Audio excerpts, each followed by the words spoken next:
오늘 저는 좋은 부모, 또 위대한 자녀, 그런 제목으로 하나님의 말씀을 전하겠습니다. 5월은 가정의 달이죠. 그래서 5월 첫 주일은 어린이주일, 꽃주일로 지킵니다. 또 5월 둘째 주일은 어버이 주일이죠. 그래서 어머니, 아버지를 생각하면서 하나님 앞에 예배를 드리고, 세 번째 주일이 바로 스승을 생각하는 스승의 주일입니다. 그리고 네 번째, 마지막 번째 주일은 바로 청년주일에서 나라와 민족의 어깨고 허리와 같은 역할들을 하는 우리 청년들을 생각하는, 그래서 5월달은 다 이렇게 가정의 달입니다. 자, 가정은 인간이 태어나기 전 에덴 동산에서부터 시작한 성스럽고 아름다운 곳이 바로 가정입니다. 하나님께서 인간을 위해서 직접적으로 만든 그런 조직이 세 개가 있습니다. 그 하나가 바로 인간의 참 행복과 참 만족을 위해서 가정을 만드셨습니다. 가정. 이 가정은 인간의 참 만족과 행복과 창조 사역의 절정을 이루는 것이 바로 가정입니다. 가정에서 자녀가 태어나고 그 자녀를 또 생육하고 번성해서 또 충만하게 되고, 그래서 이제 가정을 만들고, 두 번째는 타락한 인간, 죄짓고 심판받아서 멸망받을 수밖에 없는 인간, 문제투성이의 인간을 구원해내기 위해서 결국은 교회를 만드신 것입니다. 죄악의 사슬을 끊고 새로운 새 생명의 삶을 살기 위해서 결국은 구속 공동체, 예수 그리스도의 십자가의 보혈로 죄 씻음을 받고 새롭게 시작하는 그런 힘을 얻는 것이 바로 교회입니다. 영적인 풍성함과 기쁨을 누리고 다시 새로운 창조의 기적들을 맛볼 힘을 얻는 것이 바로 교회입니다. 세 번째, 그것은 바로 구원받은 인간의 영원한 안식을 위해서 천국을 만드신 것입니다. 인간 행복을 위해서 가정을, 타락한 인간의 구원을 위해서 교회를, 구원받은 인간의 안식을 위해서 영원한 하나님의 나라 천국을 만들었습니다.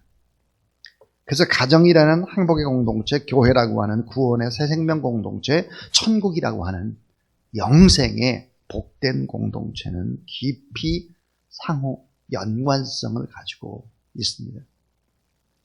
그래서 이 가정이 교회 같아야 되고, 가정에서 천국을 누릴 수 있어야 하고, 또 이 교회는 좀 더 큰 가정인 것이죠.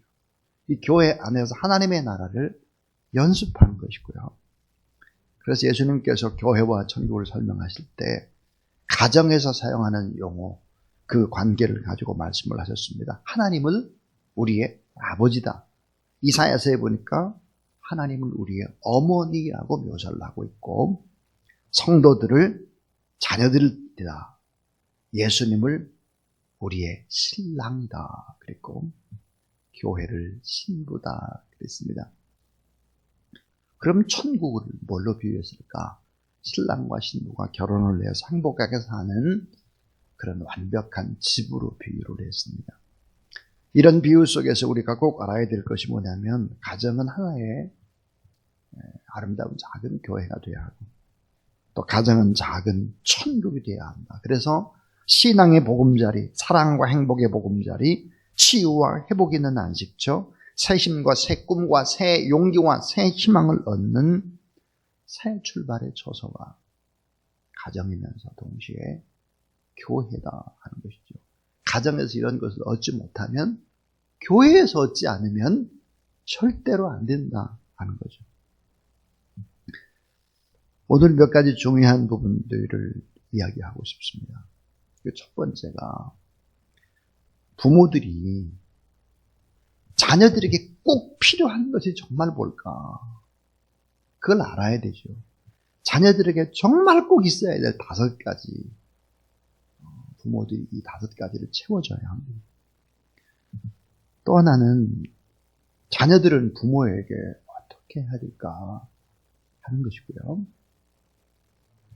마지막은 노인들.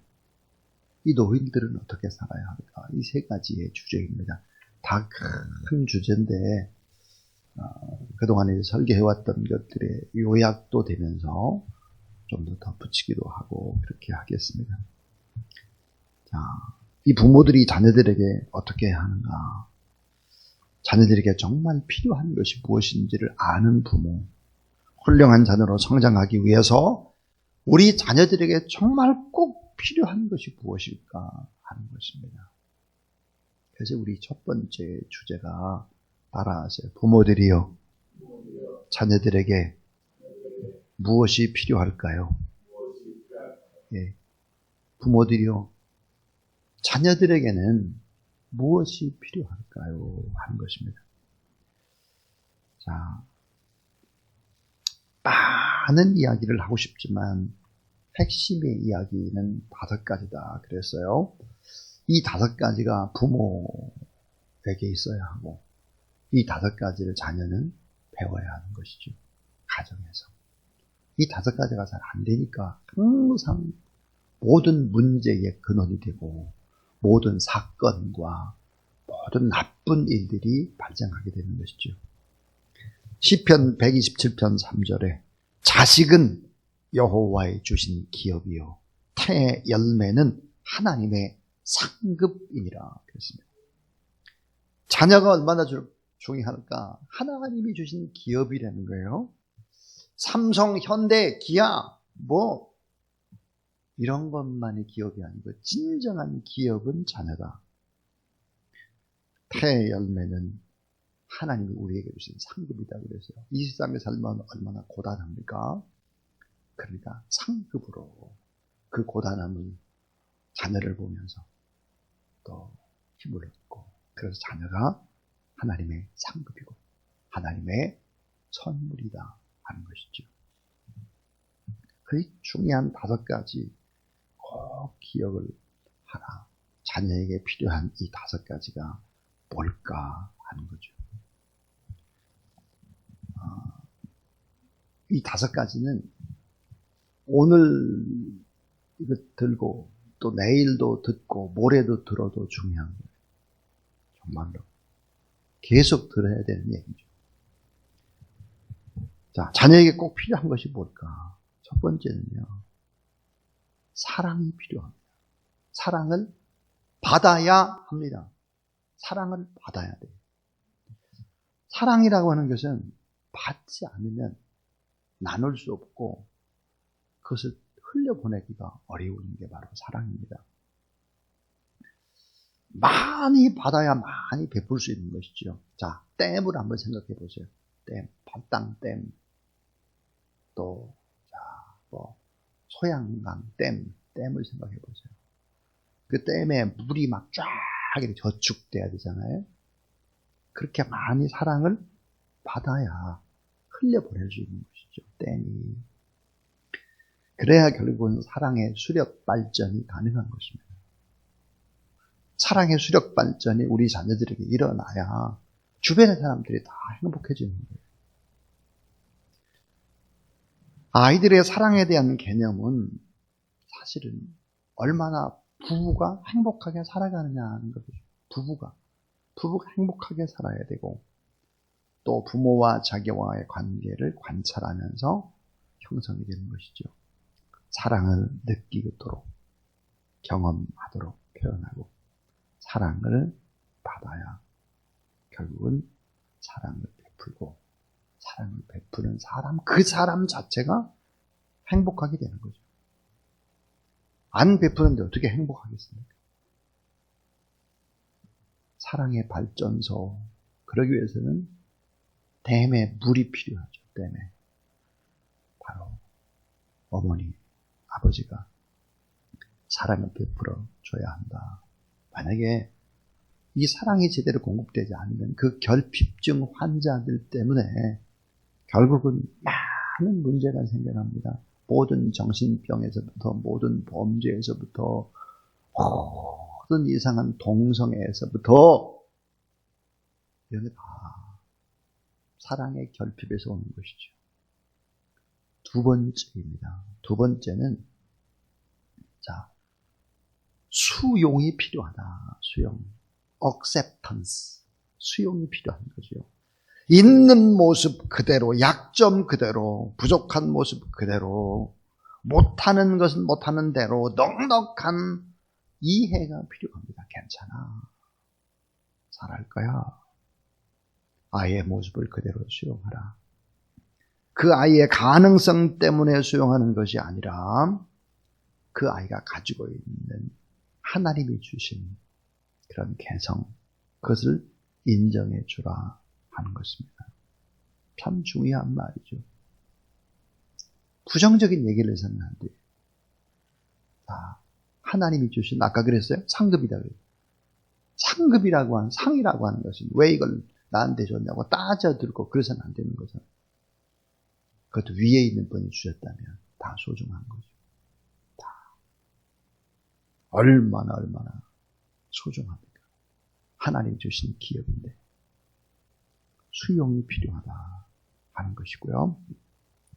자, 세 번째는 훈련이 필요한 것입니다. 훈련. 마냥 내버려 두면 자제력이 없죠. 불손하고 몹쓸 성격이 됩니다. 훈계가 없으면 부모는 자기가 무슨 짓을 해도 관심이 없다고 해석을 하고 상당한 불안의식이 생길 뿐이죠. 자기를 생각하지 않고 사랑하지 않는다고 생각을 하는 것이죠. 그러니까 훈련이 필요한 것입니다. 훈련. 따라서 삶으로 가르친 것만 남습니다. 예. 삶으로 가르친 것만 남는 거예요. 삶으로. 지식으로 뭐 이거 해라 저거 해라 필요 없죠. 삶으로 가르친 것만 남습니다. 좋은 것을 가르치지 않으면 이미 나쁜 것을 받아들이는 것입니다. 그냥 내버려 두면 잡목이 되지 큰 거목은 될 수 없어요. 훈련이 필요한 거죠. 훈련과 징계가 필요하다. 특별히 신앙 훈련이 어렸을 때부터 잘 돼야 한다. 이건 뭐 우리가 용납해야 될 게 있고 절대로 용납 안 돼야 하는 거죠. 그걸 구분을 해야 합니다. 신앙생활을 제대로 하지 않는다. 그건 뭐 인생의 끝장이 나는 것이죠. 저희 아이가 초등학교 4학년, 5학년 뭐 이제 이럴 때 보이스카우트 뭐 이런 거 이제 하고 그랬어요. 근데 토요일 날 껴서 주일 날 어디 뭐 훈련하러 가고 그러죠. 절대 못 가는 거죠. 딱 뭐 펄펄 뛰고 소용이 없어요. 안 돼요. 절대로. 그러니까 그런 뭐 보이스카우트라든지 뭐 이런 거 뭐 못하는 거죠. 할 수 없는 것이죠. 안 되는 건 안 되는 것입니다. 만약에 자녀들이 어렸을 때 이런 신앙훈련을 절대로 시키지 않고 니들 마음대로 하라 키우면 절대 안 되는 것입니다. 중학생이 되고 고등학생이 되고 대학생이 되면 그때는 이미 훈련이 늦어지는 것이죠. 은혜와 훈련은 별개가 아닙니다. 하나님의 은혜로 주어졌다고 해서 경건훈련 것들을 안 하면 그 은혜는 다 날아가 버리고 마는 것이고 은혜의 소중함을 절대로 알 수가 없습니다.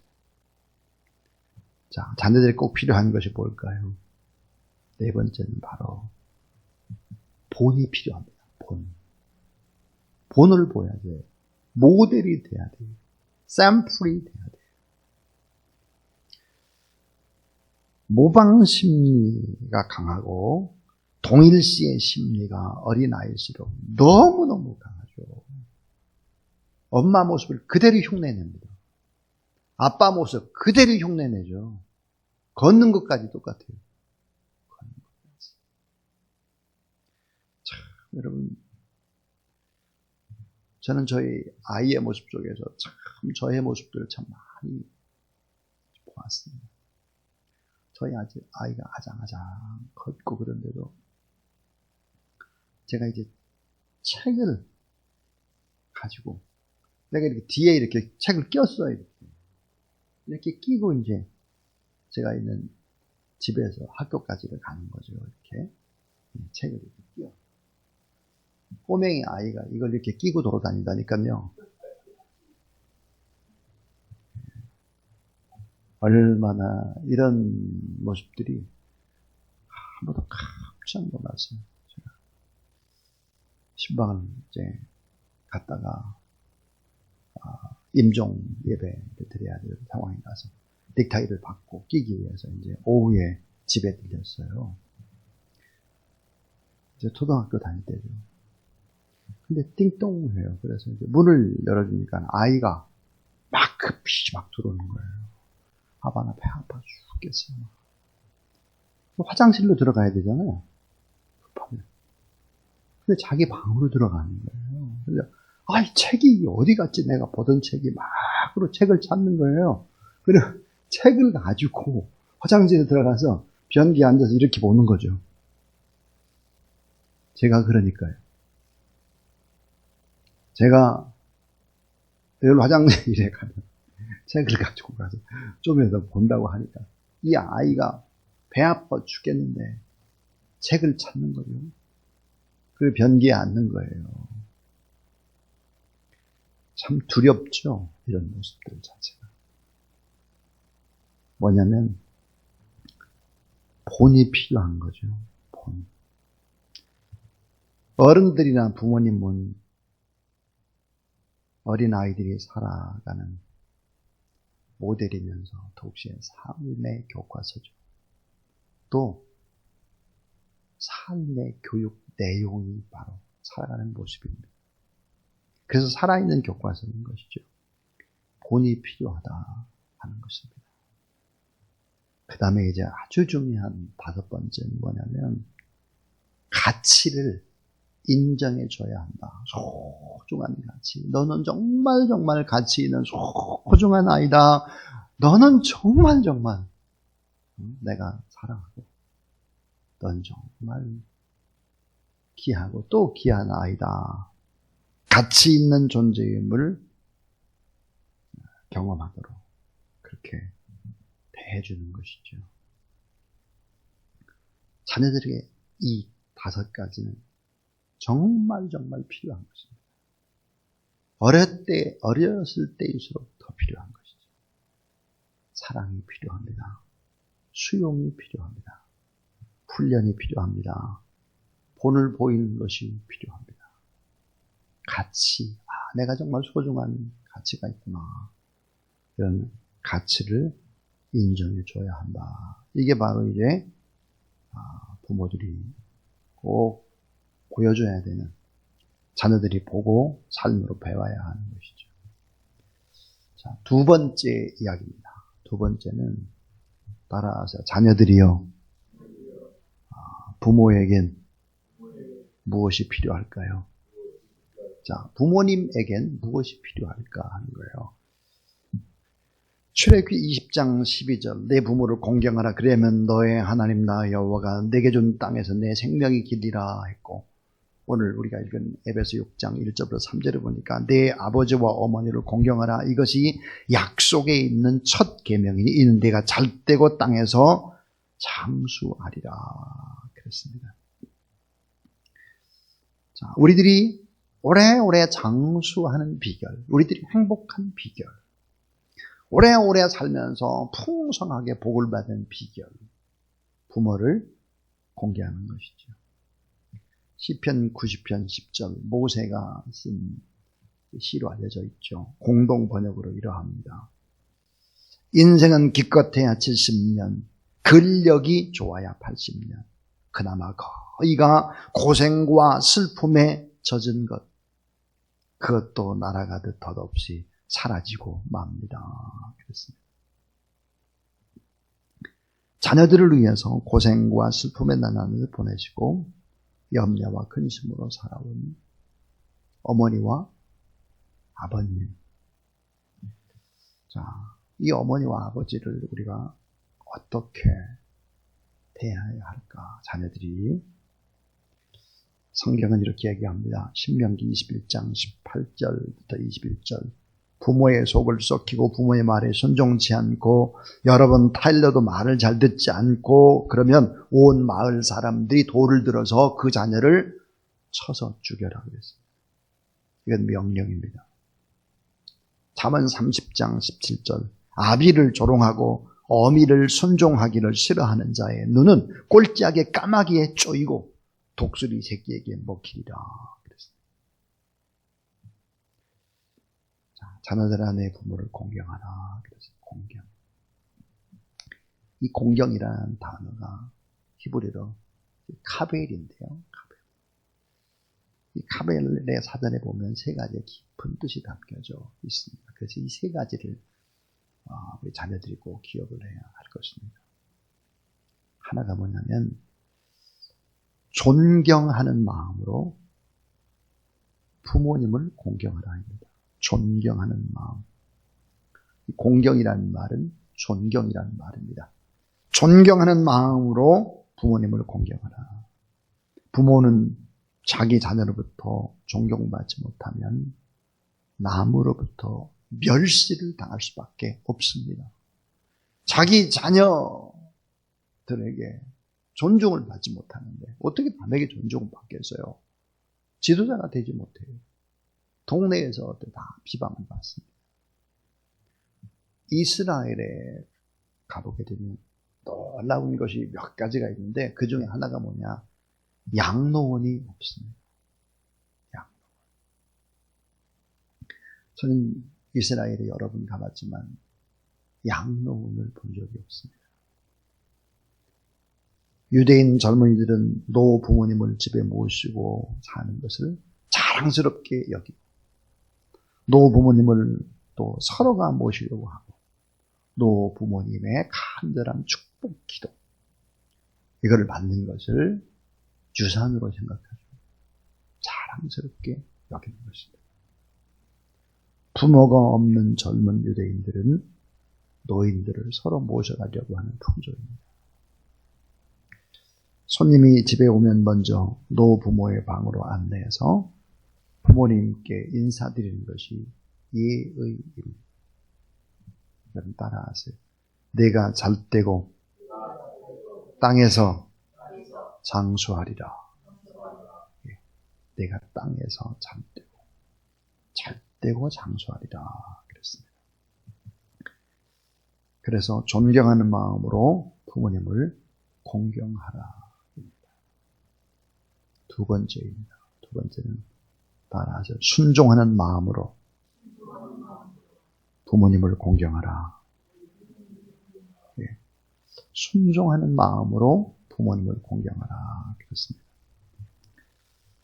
높고 높은 하늘이라 말들 하지만 나는 높은 게 또 하나 있지. 낳으시고 키우시는 어머님 은혜. 푸른 하늘 그보다도 높은 것 같아. 넓고 넓은 바다라고 말들 하지만 나는 넓은 게 또 하나 있지. 사람 되라 이르시는 어머님 은혜. 푸른 바다 그보다도 더 넓은 것 같아. 산이라도 바다라도 따를 수 없는 어머님의 큰 사랑, 거룩한 사랑. 날마다 주님 앞에 감사드리자. 사랑의 어머님을 주신 은혜를 그랬습니다. 지금도 어머니를 생각하면 참 뭉클뭉클하죠. 시도 때도 없이 눈물이 나오곤 합니다. 미국의 뉴욕 항구에 우뚝 서 있고 많은 사람들의 사진을 찍어가는 자유의 여신상을 조각한 프랑스의 바돌디라고 하는 사람. 이상적인 여인의 모델, 자유의 여신상, 그 앞에 다 사진 찍기 원하잖아요. 그 이상적인 모델. 이 이상적인 모델을 구하지 못하다 결국은 자기 어머님을 모델로 삼았다 그럽니다. 어머니는 잘생긴 미녀도 아니었고 많이 배우지도 못했고 넉넉하게 살지도 못한 평범한 가정주부이지만 바돌디의 마음에는 어머니가 최고의 이상적인 여인으로 보였던 것이죠. 바돌디는 이런 말을 했습니다. 어머니는 나를 갓난 핏덩어리 때부터 길러주고 빚을 던져주고 최선의 위로자 격려자가 되어주셨다. 어머니만큼 나를 위해 기도하는 자가 우주에 없었고 어머니만큼 나를 위해 희생한 자가 세계에 없었다. 어머니는 언제나 내 편이었고 나를 위해 싸워주셨고 나에게 꿈을 심어주셨고 어머니는 늘 기도의 자리에서 나의 이름을 불러주셨다. 순종한 마음으로 부모를 공경하라 하는 것입니다. 자, 세 번째는 따라하세요. 기쁘게 해드림으로 부모님을 공경하라. 예, 기쁘게 해드림으로 부모님을 공경하라. 입니다. 잠언 23장 25절에 내 부모를 즐겁게 하여 너 낳은 어미를 기쁘게 하라. 이렇게 명령하고 있습니다. 참 영적인 성숙한 삶을 우리가 살아가므로 부모님 앞에 안정감을 드려야 합니다. 우리가 영적인 성숙한 삶을 살아가므로 부모에게 안정감을 드리는 그런 효도자들이 되어야 할 것입니다. 지금까지 이제 크게 두 가지 얘기를 했습니다. 부모들이여 자녀들에겐 무엇이 필요할까요? 부모에 관한 이야기. 두 번째는 자녀들에게 주는 메시지죠. 부모에겐 무엇이 필요할까? 마지막 세 번째 이야기입니다. 노인들이여 이렇게 살아가십시오. 노인들이여 이렇게 살아가십시오. 미국의 의사인 존 쉴러는 노년을 아름답게 보내기 위해서는 꼭 필요한 것이 5가지다 그랬습니다. 아주 성경적 얘기. 그 5가지가 뭘까? 이런 거입니다. 자, 노인들이 어떻게 살아야 될까? 이 5가지 이렇게 살아야 된다 하는 거죠. 자, 첫 번째가 뭐냐면 섭섭증 환자가 되지 마십시오. 섭섭증 환자가 되지 마십시오. 노인이 되면 그렇게 섭섭해가지고 막 그러잖아요. 화를 내지 말고 섭섭증 환자로 살지 말아라 하는 것이고요. 두 번째는 거울을 자주 보십시오. 거울. 그래서 자신과 대화를 해보십시오 하는 거예요. 거울을 자주 보십시오. 그러니까 말씀을 자주 봐야 내가 누구인지를 잊지 않는 거죠. 그 다음에 이제 세 번째는 당당하게 고생하십시오. 당당하게 고생하십시오.